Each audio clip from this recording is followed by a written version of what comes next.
so sick of you always putting yourself in last place. And the funny thing is, you don't even realize you're doing so. A lot of the time, we assume that we love ourselves because we are ourselves. We assume that we have a relationship with ourselves because we spend some time on our own, we know how to live alone, we work towards our goals as best as we can. But the truth is, you will never have a relationship with yourself until you consciously decide to build one. And in this video, I'm gonna teach you how. In this video, we're really gonna break down all of the shifts we can introduce and habits we can implement to really nurture and deepen the connection we have with ourselves so that we can actually become our best selves. Chapter number 1, lifestyle and habits. The first step to this is self-trust. Think about it this way. In every relationship you have, romantic relationship with your family, with your friends, trust is at the center of it. And the second that that's gone, the relationship seems to fall down. And yet you don't have any self-trust. Why? You continuously procrastinate on your goals. You never say what you say you're gonna do when you say you're gonna do it. And so self-trust goes hand in hand with discipline. You show yourself that you love yourself and you take your self-care at such a high priority by saying what you say you're going to do, by keeping your promises to yourself, and that needs to be a regular habit. I personally like to use weekly check-ins to do this. So every single Sunday, I'll plan out my week ahead and I'll reference the New Year's goals list that I set to make sure that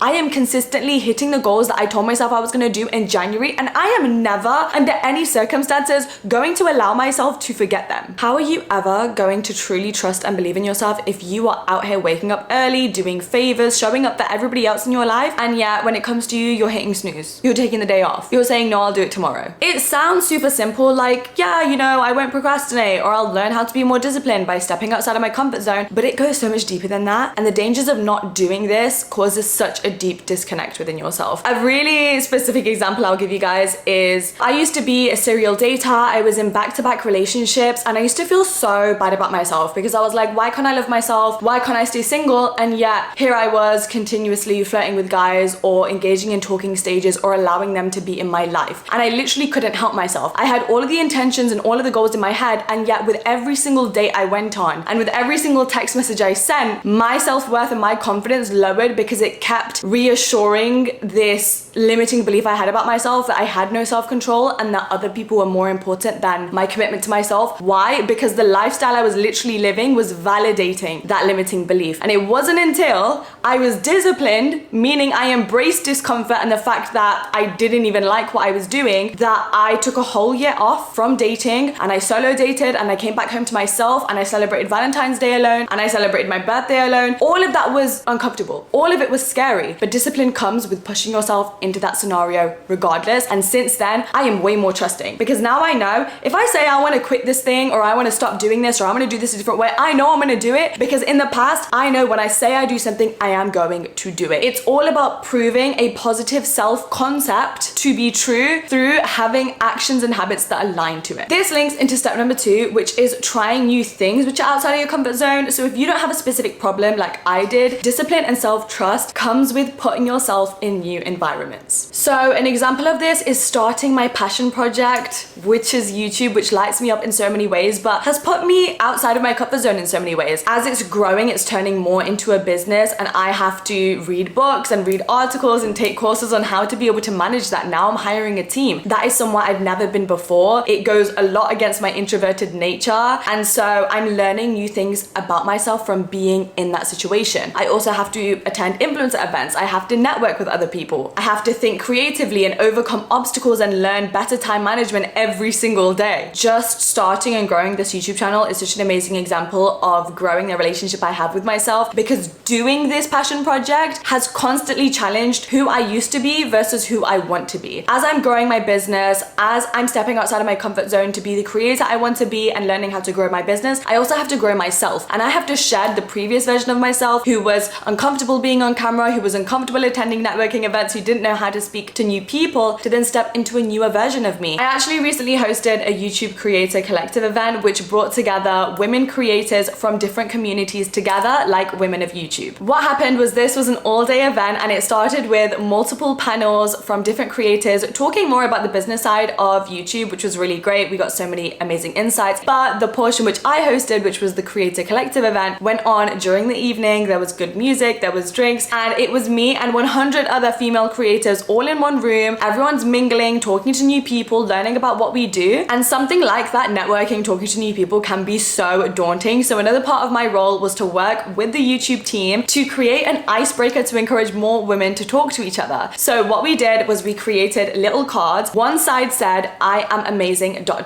And you basically had to go up to someone and tell them why you were amazing rather than giving them so many compliments, which we find comes so easily to all of us. We're always hyping up our besties, we're always hyping up other successful women, but when do we ever give that recognition to ourselves? And it was honestly just so funny and so lighthearted and so heartwarming. Part of this role meant that I was standing in front of everybody with a microphone and there were 100 women staring back at me as I had to introduce the Creator Collective event, talk about the icebreaker, how to do it, and then a few hours later I also had to get back on the mic to close the entire event. And I do not have a lot of experience with public speaking, and in the lead up to this event all week I was so nervous. I was like, this is so outside of my comfort zone, everyone's gonna be staring at me. I was just a baby YouTuber that was starting out not too long ago, and now I'm hosting an entire event. Sometimes it can feel like such a jump, and truly that is where an opportunity arises for you to recognize how far you've progressed and for you to step into that new version of yourself. But also this event did wonders for my self-growth because I was in a room with so many like-minded women who are so ambitious and have the urge to grow and be creative. I learned so many valuable things from other women, and we offered up so much advice to each other. It also reassured any worries that I had, and it created this sense of community, which, especially if you're a creator like me, it can be hard to find.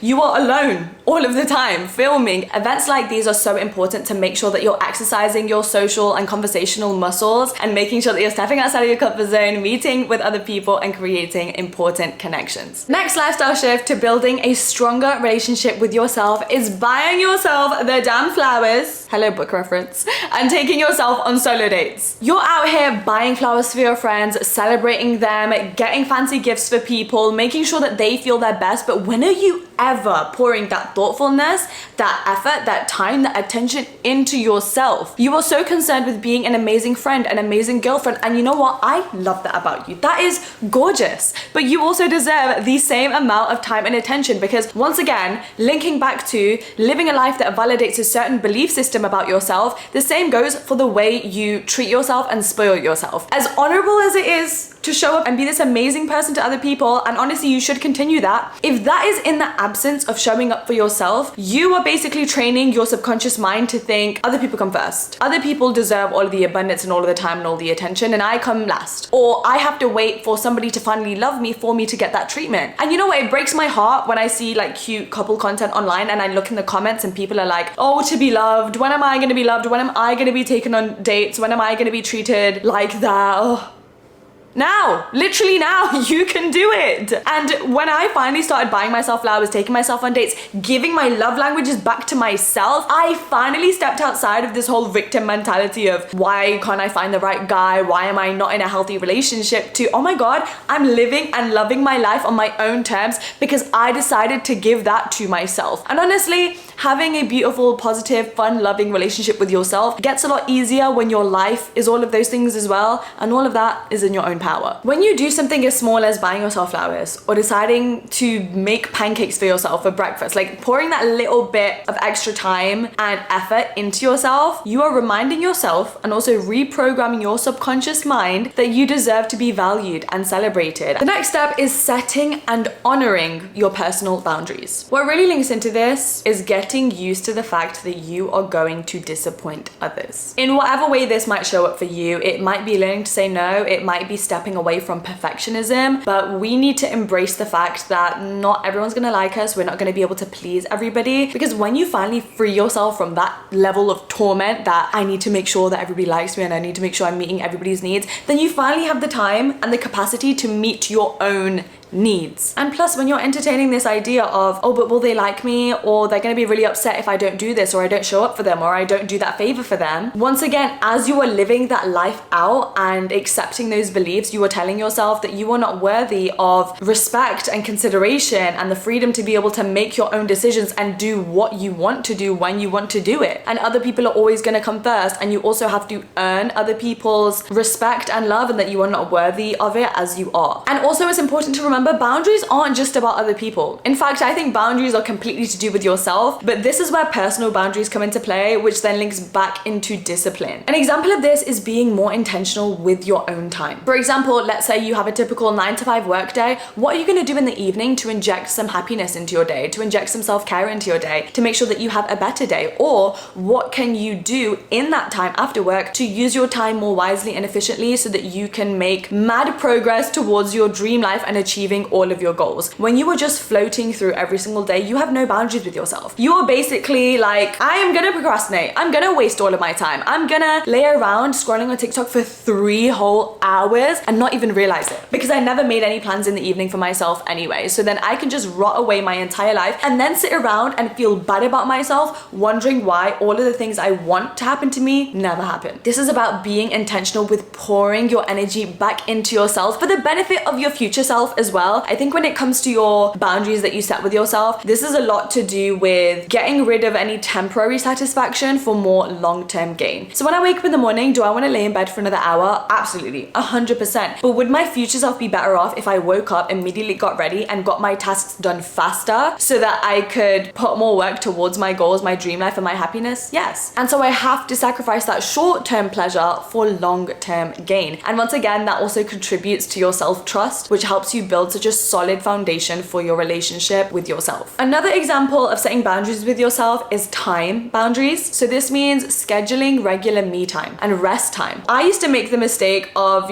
planning my week ahead, and all of the stuff was just work and productivity, and there was never any time to actually wind down and decompress and make sure that I wasn't burning out. And while I thought I was setting really great boundaries with myself because I was time blocking my days and I was like, I'm gonna get this, this, and this done, there was no balance. And so then I was reinforcing the belief that I had to be a work machine in order to be worthy and in order to love myself. And now I look at it with, I'm gonna be productive, I'm gonna work towards all my goals, but every single Sunday I get to take the entire day off to do whatever I want. When I have a full work day, I am deserving of breaks, and I'm writing them in my calendar to make sure that I actually fulfill them, and I'm not just like, whatever, it's fine, it's not important, because that is not you fulfilling your personal boundaries of rest and self-love and self-care. And then lastly, energy boundaries are just as important. Everything I just said about time boundaries and personal boundaries is very important. However, we can't always plan ahead for these things. And so energy boundaries is more about monitoring and staying conscious of how you're feeling, and then adjusting your lifestyle and your habits according to that. Building a solid relationship with yourself when it comes to these energy boundaries is about picking up on the cues that your body is trying to give you, and then actually honoring them rather than dismissing them for stupid things like, I have to get more work done, or I have to go and do this favor, or I have to look this way so that other people will perceive me in a certain way. No, if you are overwhelmed, if you are tired, then you are allowed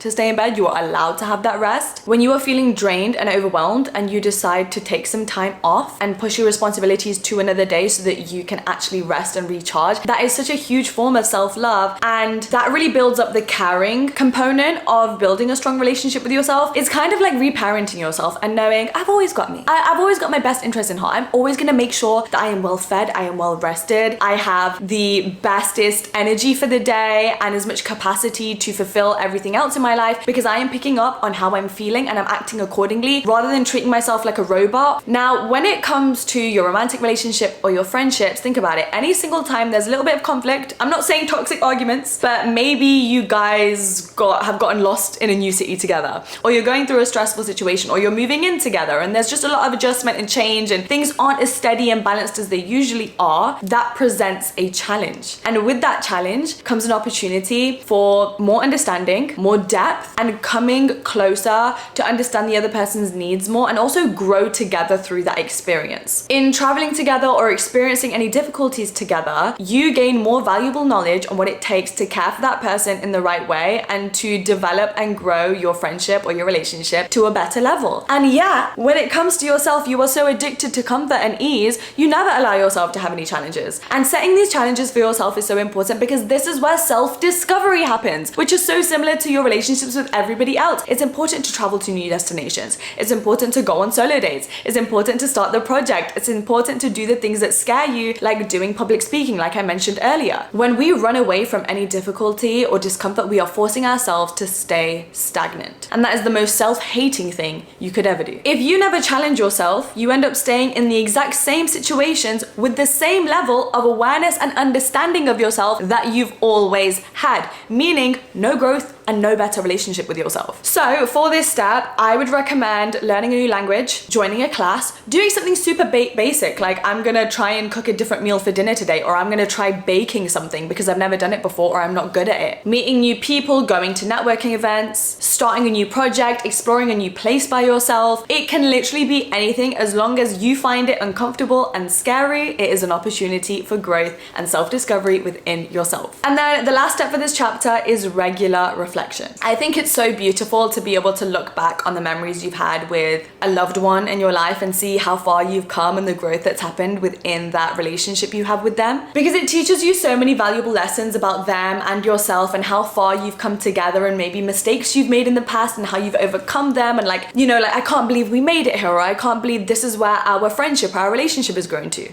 And so it's equally as important to give that back to yourself. I cannot tell you how much closer I now feel with myself ever since connecting with my inner child. So I've made it a habit to regularly watch back home movies of when I was younger, when I was a child. I will go super far back in my camera roll and I'll watch back videos that I took when I was in school, or I'll read back on old diaries. So journaling is so important, we already know this, but how often do you go back to some of the first journals you've had and actually read through every entry to look at how you were feeling and how you've grown? Because that is also such an important tool for self-discovery, not only the journal entries you're doing now, but also the super old ones. And if you don't have any of this, start taking more photos. Start a video diary of how you're feeling every single day, whether it's sad or happy, what contributed to that, where you want to be. And then aside from connecting with your inner child, which is super important in acknowledging the progress you've made and really becoming more aware of your growth as an individual, which definitely develops a stronger connection to yourself, is also building a stronger relationship to your future self. So this is vision boarding, this is setting goals,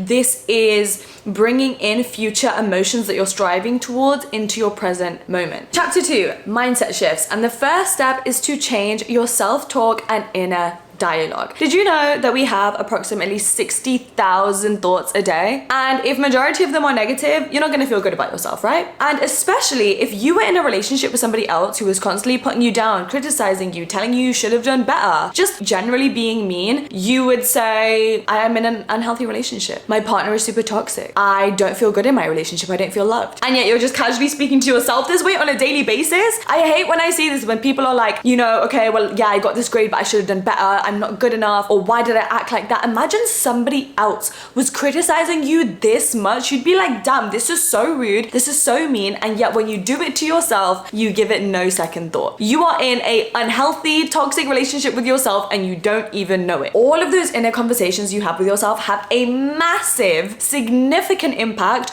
on your self-image, your self-concept, and then your ability to actually move forward and make your dreams come true. Because the more that you are self-doubting and you think you're not good enough and people don't like you, or you have to earn other people's love and respect, the further that you're holding yourself back in life. And guess what? None of those things are true. You are simply telling yourself them and therefore reprogramming your subconscious mind in a negative way. This is all your choice and this is all of your own doing. And with all of this, because you're giving so much power to your inner critic, your relationship with yourself then falls. And it's more negative, and you don't like yourself, and then you develop more people-pleasing tendencies and you're always showing up for others and never yourself, which is then just further destroying the relationship you have with yourself because your confidence and your self-worth is so low. And honestly, the answer is pretty simple. It's just about giving more power to your inner cheerleader than your inner critic. And a lot of people struggle with this and they're like, well, I can't because, you know, I have so much self-doubt. That self-doubt isn't true. It's not a reality. You are saying it and you are giving power to it, which makes you think it's a reality. And none of the positive, self-affirming, confident thoughts you could have about yourself you think aren't realistic, but they also haven't happened, just like all of the negative things that you are saying you think are true but also haven't happened. The answer is this is all your own choice. Mindset shift number 2 also links into improving your self-talk by practicing something called witness consciousness. And this is super simple. This is all about observing your thoughts with detachment. And so when it comes to, I can't help it, I think really badly about myself, I don't like myself, I don't like what I see in the mirror, okay, don't then allow that to make you feel worse about yourself because the thoughts are still there. Simply let them be and let them pass through with detachment. What this means is rather than choosing to automatically believe every single thought that crosses your mind, you simply watch them come and go, and you don't give them any power or any extra thought to think that they are an accurate representation of your self-worth or your self-concept. Witness consciousness is all about allowing thoughts to pass by and then only choosing to consciously focus on the ones that you want to have and giving meaning and power to those ones. You have to become a witness to your own mind, essentially, and engaging in other lifestyle habits like meditation or yoga is really good because that teaches you how to be more present with your thoughts and sit in silence. The next mindset shift is seeing your relationship with others or your interactions with literally anyone you ever come across as an opportunity for your own self-growth and deepened connection with your relationship to yourself. So an example of this is, let's say you have someone in your life where you don't really know where you stand with them or you're having some challenges with them. Now, that is a difficult situation, but I look at it like this is trying to show me a part of myself. Why am I getting triggered by this? Why does this bother me? What would I like to change about this situation? How can I alter my list of friendship standards to make sure that I am satisfied in my relationships going forward that this current difficult relationship has taught me? And looking at it this way once, first of all, has allowed me to detach from other people mistreating me and also not taking anything personally, which just grants me more peace of mind and confidence and happiness. But also it gives me so many lessons and so much valuable knowledge on what I'm actually seeking out in others. And also I think other people really help influence who we are about to become and also who we are on our self-growth journey. A lot of the time we have certain parts of ourselves, our shadow selves, parts of us that we struggle to accept or are hidden away, that other people, when we interact with them, they bring to light. So when you're on this journey, honestly, I would say don't feel pressured to isolate yourself and think that you have to be alone and you can't date and you can't have loads of friends and meet new people, because that is also such a powerful tool in learning more about yourself. The next mindset shift is my personal favorite, and this is switching to the life is a game mindset. So many people fall into the trap of thinking life is super unfair, nothing is going my way, why do I get challenge after challenge, I'm such a good person. All true, okay, all technically true. However, when you choose to continuously engage in this way of thinking, you keep validating having this victim mindset, and this victim mentality keeps showing up in your life. And because of that, you start to become so obsessed with outside circumstances and the way that other people live that you are then at a disconnect with yourself because you are too attached to the external, which literally has nothing to do with you, instead of being connected with the internal, which is where you start to build that strong relationship with yourself. Plus, you're going to be super disconnected with yourself and you're going to be harboring so much negative energy because now your vibrational frequency is super low by having this victim mentality. And so the mindset shift here, I've adopted this and it's something I'm practicing right now, and I've only become aware of it recently, is I see life as a game, and I'm like barely a person, okay? Everything that happens to me, it's not happening to me. I'm like a character in this life that has been given a certain mission to fulfill and a certain life path and purpose. And with everything that happens to me, whether it be good or especially bad, is simply happening to allow me to progress to the next step. It's like that phrase, rejection is redirection. Everything that's happening to me is happening for me, and it allows me to change my perspective on everything that's happening. Meaning, if somebody's over there and they're winning and they have something that I want, it's got nothing to do with me or how bad my life is. In fact, that's happening for me. That's inspiration for me to grab so that I can gain more knowledge on, okay, this is the direction I want to go in next. And on top of that, because life is a game, I see there being multiple levels and multiple opportunities for self-growth. And when you start to see life this way, you start to make more plans and have more conversations with yourself about how you can progress to the next level rather than obsessing over what others think about you, whether a guy's gonna like you, what everybody else's circumstances are. You become so in tune with yourself and what you want because you know that you have the power to create your own reality and you can literally get anything you want. Life isn't happening to you, it's happening for you. And then finally, the very last mindset shift is to finally take accountability. The best, most healthiest relationships always involve some form of accountability. You can't progress in any sort of relationship without having difficult conversations, without changing your ways, without growing, and without taking accountability for your actions. And when it comes to ourselves, I feel like we never focus on this. We're always trying to put it on other people. So a super small example is, let's say that you have had the goal to go to the gym and work out consistently, but you keep falling off and you're not doing it. And instead of actually taking accountability and studying the reason as to why you're doing that or what's causing that procrastination and that fear of failure that prevents you from doing what you say you're gonna do, instead you don't take accountability and you shift the blame. I'm too lazy, I'm overworked, my week is too busy, I didn't have the right energy levels, or this other thing was bothering me, so that's why I couldn't do it. You know, you're like shifting the blame and you're not taking responsibility for the fact that you're not doing it because you're choosing not to do it and you're making excuses. And these excuses feel super good in the moment because it's allowing you to avoid taking any responsibility and doing what's going to give you that temporary satisfaction. But on the flip side, when we shift our mindset, what if we started asking ourselves the right questions? Such as, why did I really skip that workout? Was I afraid of being perceived in the gym? Was I really too tired to work out? Am I overworked? What would be a better time of day where I would feel more motivated to do this? Should I be joining a different gym where I feel comfortable? Is this shyness? Am I scared I'm gonna run into someone familiar? Do I not feel comfortable in my workout clothes? Am I scared that I'm gonna go and I'm gonna make a fool of myself by using the equipment wrong? What were the thoughts and feelings and inner beliefs I have about myself which prevented me from going? And when you learn to ask these questions, you are taking accountability because now you're like, okay, this is in my hands and this is my responsibility. And now I need to figure out what the root cause of this is so that I can fix it. And in doing that, you build such a strong and self-trusting relationship with yourself. And finally, chapter number 3, the homework chapter. These are a few actionable steps that you can do to make sure that you've remembered everything you've learned in this video and you can start on your journey right now to becoming the best version of yourself. Homework task number 1 is to engage in some self-reflection. I want you to either look up some home movies, ask your family members, ask your siblings, or go back on your camera roll, or look through old photo albums, or find your old journal entries to really connect with your inner child. And if you don't have any of that, start journaling today. Step number 2 is to do something that scares you, to do something that keeps you outside of your comfort zone, whether it's cooking a meal you never have, whether it's joining a class, whether it's networking, whether it's meeting a new friend, shooting your friendship shot online, joining a dating app if that's what you want to do, something that makes you feel uncomfortable. I hope you guys enjoyed this video. Thank you for watching till the end. You're a real one. Comment down below, let me know what your favorite thing was about this video, and thank you guys so much. Have the best day ever. I appreciate you and I will see you in the next one. Bye.